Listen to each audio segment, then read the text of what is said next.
This is Quick Clip 2.02 Thermal Energy, and let's start off by taking a look at these three terms. Looking at these three words, what do you think the term thermal means? We have a thermometer, a thermostat, and a thermos. And without waiting any further, I'm sure you came up with something like temperature or the term heat. And thermal energy that this lesson is about has to do with heat energy. And in order to speak about that, let's first discuss the ways heat energy or thermal energy is transferred from one place to another. The first way is radiation, and radiation is the transfer of heat through open space. And my example is the sun sending us sending its heat energy to Earth. And so we end up with the heat rays traveling through outer space and going through our atmosphere and reaching us. Another example is just a simple fireplace, where the heat energy travels from the fire to your body, going through open space with no contact being necessary.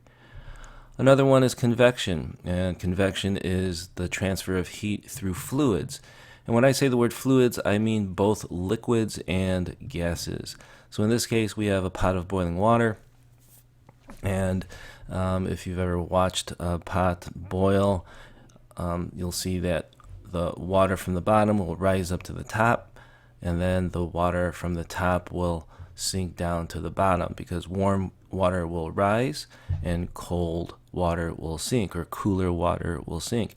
And that's the same as gases. And my example there would be like a hot air balloon rising. The hot air from the balloon will rise, the cooler air in the atmosphere will sink. And the final example is conduction. Our final method, I should say, is conduction. Now, conduction of heat is heat that's traveling through a material or from one material to another. So if we were to heat up one end of this pipe, the heat will travel from one end of the pipe and travel across to the other end of the pipe. And that is an example of conduction, where the heat is traveling within the same material from one end to the other. Another way that conduction occurs is between two different materials. So if we heat up the pipe and then we put our hand to it, then of course the heat from the pipe will then transfer to our hand. So conduction is heat transfer within the same material, or heat transfer from one material that's touching another material.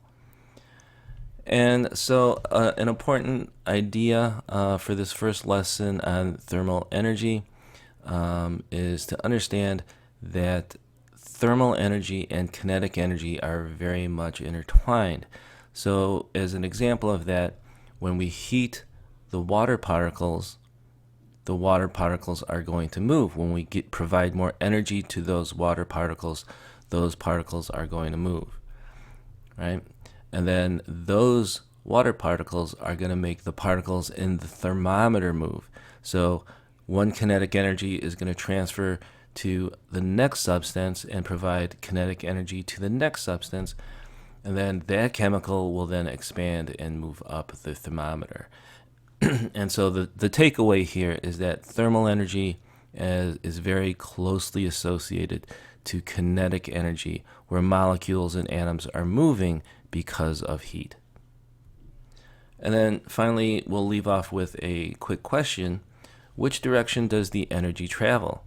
Now, would the energy travel from the cold of the ice to the hand, or does any energy travel with the heat of the hand going to the ice cubes? Now, when we look at ice cubes, we see that it's very cold, of course, and so it's not going to have kinetic energy. It is a lack of energy, because the particles are barely moving because they're so cold. All right? Your hand is warm, and so it does have kinetic energy.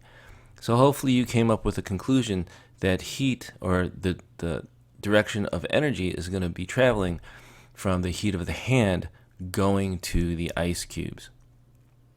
So when we grab the ice cubes, the cold is not going to our hand. The heat from our hand is going to the ice cubes. And you might be saying, but wait, my hand gets cold. The cold is going to my hand. And I will say that no, your hand is getting cold, but your hand is getting cold because the heat is leaving your hand. So in this instance, when we hold onto the ice cube, the kinetic energy of the ice cubes are going to increase and then, of course, melt. And then the kinetic energy of our hand will decrease because that energy is getting transferred to the ice cubes. So my hand temperature will decrease. All right, so hopefully that was clear, and we will see you on the next lesson.